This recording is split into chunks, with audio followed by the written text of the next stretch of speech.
And today we've learned more migrants are crossing the border in Yuma, Arizona, despite that state using shipping containers to fill in gaps at the border wall. Governor Doug Ducey issued an executive order to close the 1,000-foot gap last month after unfulfilled promises from the White House to block off that area.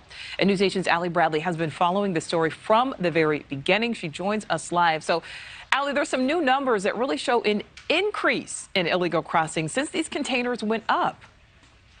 Yeah, Nichole, you're exactly right. So Governor Ducey actually declared on August 24th that the Yuma gaps were closed and the border there was safer. But according to these numbers that I just obtained, that's not necessarily the case. We're actually seeing an increase in migrant crossings. Shipping containers lining the Yuma border were supposed to act as a deterrent.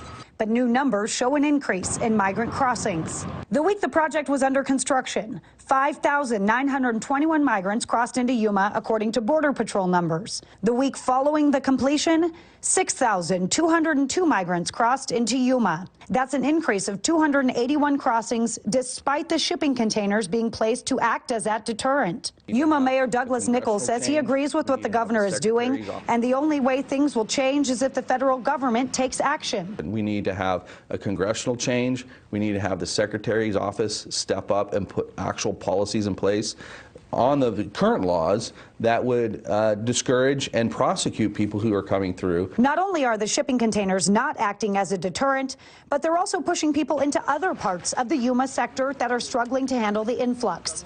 A source with a neighboring station says they are now seeing double the crossings with fewer resources. I am told they don't have capabilities to transport migrants in buses or vans because the terrain is too difficult.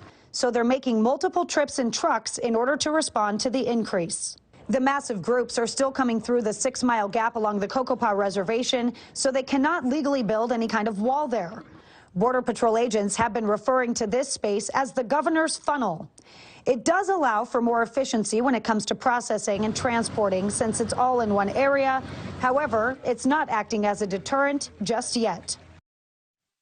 Now, I did reach out to the governor's office today specifically about these increase in numbers. However, I have not heard back. But in the past, when I've talked to the governor's office, they have told me that they are looking at other places that they would be putting these shipping containers. Now, as to when and where, Nichole, that will happen, that is still unclear.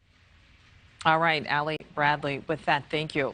Thank you for watching. Go to newsnationnow.com to find NewsNation on your television provider. And don't forget to click the red subscribe button below to get more of NewsNation's fact-driven, unbiased coverage.